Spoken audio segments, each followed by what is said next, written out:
Dear viewers, যারা দেখার জন্য ভিডিওটিতে ক্লিক করেছেন তাদের কাছে আজ একটা অনুরোধ, ভিডিওটি শেষ পর্যন্ত দেখুন। বাচ্চু ভাইয়ের চলে যাওয়ার কথা শুনে কান্নায় ভেঙে পড়েন জেমস ভাই। যখন এই খবরটা জেমস ভাইয়ের কাছে এসে পৌঁছায় তখন তিনি বরগুনায় যাওয়ার পথে ছিলেন উন্নয়নের কনসার্টে যোগ দেওয়ার জন্য। ঠিক সেই মুহূর্তে তার ভেরিফাইড ফেসবুক পেজে লিখে জানান, বাংলার রক সঙ্গীতের কিংবদন্তি আইয়ুব বাচ্চুর প্রতি রইল বিনম্র শ্রদ্ধা।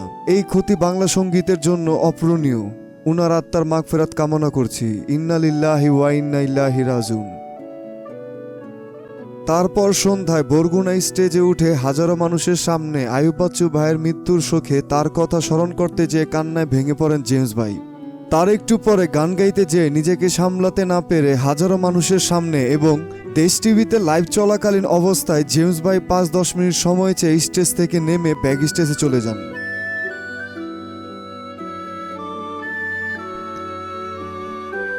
এতেই বোঝা যায় যে বন্ধুর প্রতি বন্ধু বা মানুষের প্রতি মানুষের কতটা শ্রদ্ধা থাকলে এমন আবেগে ভেঙে পড়া যায়। অথচ এই জিনিসটা পুরোপুরি না জেনে কিছু ইউটিউব চ্যানেল উল্টা পাল্টা নিউজ করতেছে জেমস ভাই বাচ্চু ভাইকে নিয়ে, সামান্য কিছু ভিউজ আর কিছু ডলার পাওয়ার জন্য বা টাকা পাওয়ার জন্য। এটা খুবই খারাপ লাগলো বিষয়টা দেখে। চ্যানেলগুলোর নাম বললাম না, সত্যিটা আপনারাই দেখুন। আজকের এই অনুষ্ঠানটাই উৎসর্গ করছি বাংলাদেশের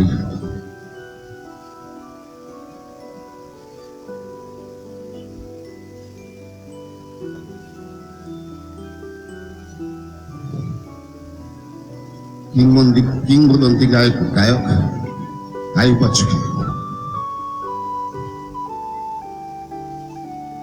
আজকে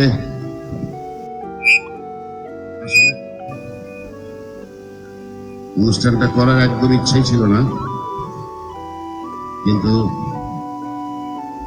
বহু বছর আগের একটা গল্প বলি।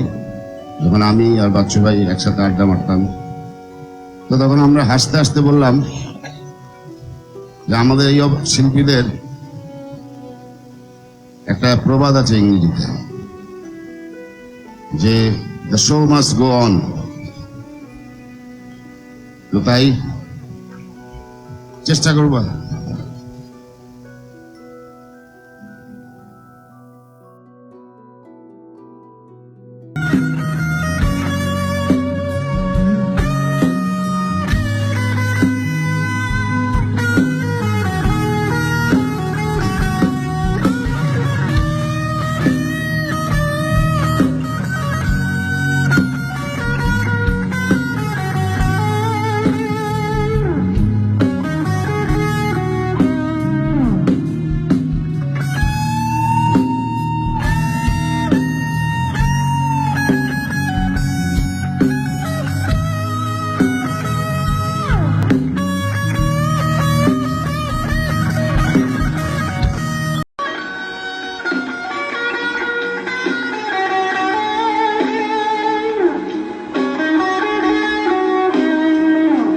তার একটু পরে গান গাইতে যেয়ে নিজেকে সামলাতে না পেরে হাজারো মানুষের সামনে এবং দেশ টিভিতে লাইভ চলাকালীন অবস্থায় জেমস ভাই 5-10 মিনিট সময় চেয়ে স্টেজ থেকে নেমে ব্যাক স্টেজে চলে যান।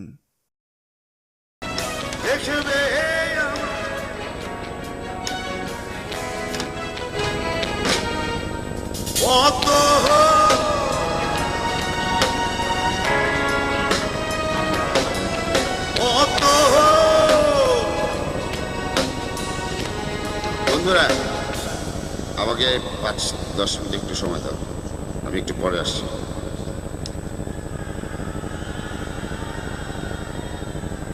তার আগে চ্যানেল আর এই অনলাইন নিউজ পোর্টালে দেওয়া এক সাক্ষাৎকারে জেমস ভাই বলেন, 1980 সালের শুরুর দিকে আমাদের পরিচয়।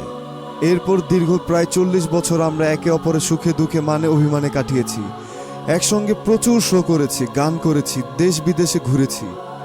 উনি হঠাৎ এভাবে আমাদের সবাইকে ছেড়ে চলে যাবেন, খবরটা শুনে মানতে পারছিলাম না। রক সঙ্গীতে আইয়ুব বাচ্চুর যে অবদান সেটা এই জাতি চিরদিন মনে রাখবে বলে আমি বিশ্বাস করি। জেমস ভাই আরও বলেন, উনি অত্যন্ত উদার মনের মানুষ ছিলেন, প্রচণ্ড রসাত্মবোধ ছিল তার মধ্যে। ওনার সাথে আমার যে সম্পর্ক সেটা আসলে বলে বোঝানো যাবে না। বিভিন্ন সময়ে কারণে অকারণে আমরা একে অপরের পাশে ছিলাম। সম্পর্কের এই গভীরতার কথা কখনো বোঝাতে পারবো না, কেউ হয়তো জানবেও না আমাদের হৃদয়ে একে অপরের প্রতি কতটা জায়গা। মিডিয়া আমাদের সম্পর্ক নিয়ে কিভাবে বিচার করছে সেটা নিয়ে আমার কোনো মাথা ব্যথা নেই, তবে আমি মনে করি আমাদের মধ্যে একটা সুস্থ প্রতিযোগিতা ছিল। এটা ভালো গান তৈরির প্রতিযোগিতা, এখানে ব্যক্তিগত কোনো জেলাসি ছিল না। আপনারা হয়তো অনেকেই দেখেছেন আমাদের যখন যেখানে দেখা হয়েছে চারপাশ অগ্রাহ্য করে একে অপরকে জড়িয়ে ধরেছি পরম ভালোবাসায়, আড্ডায় মেতেছি। এসব টান কিংবা হিডেন সম্পর্কের বিষয়গুলো ভাষায় প্রকাশ করা যাবে না, করতেও চাই না। ডিয়ার ভিউয়ার্স, বাচ্চু ভাইকে নিয়ে বলার মতো আমাদের কোনো ভাষা নেই। আজ চাই না কোনো লাইক, কমেন্ট অথবা শেয়ার। যারা এই ভিডিওটি দেখলেন তাদের কাছে আজ শুধু এইটুকুই চাওয়া, সবাই বাচ্চু ভাইয়ের জন্য দোয়া করুন, আল্লাহ যেন তার সমস্ত গুনাহ মাফ করে তাকে বেহেশত নসিব করেন। বাচ্চু ভাই চলে যাওয়ার আগে লিখে গিয়েছিলেন, চিন্তার কোনো কারণ নেই, এই পৃথিবী থেকে কেউ জীবিত ফিরে যাবে না।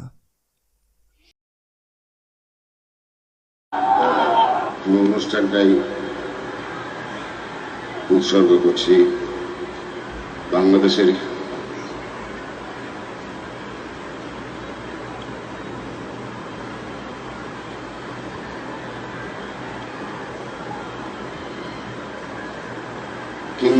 কিংবদন্তি গায়ক আইয়ুব বাচ্চুকে।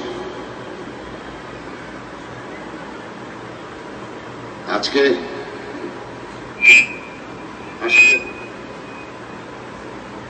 অনুষ্ঠানটা করার একদম ইচ্ছাই ছিল না, কিন্তু বহু বছর আগের একটা গল্প বলি। যখন আমি আর বাচ্চু ভাই একসাথে আড্ডা মারতাম, তো তখন আমরা হাসতে হাসতে বললাম যে আমাদের এই শিল্পীদের একটা প্রবাদ আছে ইংরেজিতে, যে the show must go on. তো তাই চেষ্টা করবা।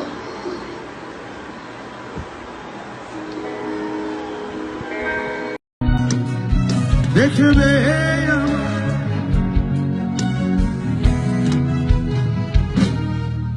কত